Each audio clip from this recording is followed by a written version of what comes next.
Kung sakasakalit, imagine nyo, nandyan sa harap nyo si Governor Digamo at ang mga taong bayan, ano ang mensahe nyo para sa kanila at sa inyong si Governor Digamo?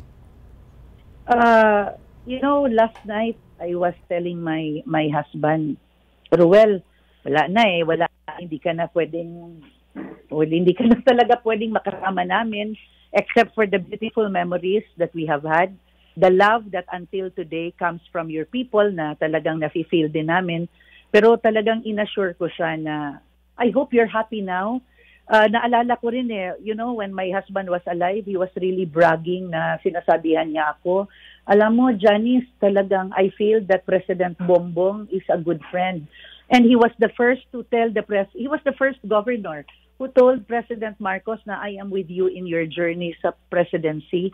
Kaya ngayon sabi ko, Ruel, hindi ka talaga binitiwan ni President Bongbong. Talagang naalala at hindi kanya talaga binaliwala. Kahit pa po sa haba ng panahon at sa dami ng problemang kinakaharap ni President Bongbong, talagang sinabihan ko siya, Ruel Digamo, you have a friend there. The President is really your friend. Mahal ka niya. Kaya talagang grabe yung gratefulness po namin sa administration po ni President Bongbong Marcos. And of course po, to God Almighty who have always been around. Yun yung source of hope po namin.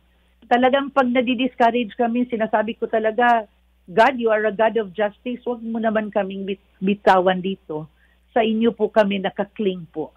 And yun talaga makikita mo sa comments ng mga taga-Negro, sinasabi talaga nila, there's no greater power than the power of the one up there who sees all, knows all, and feels us all.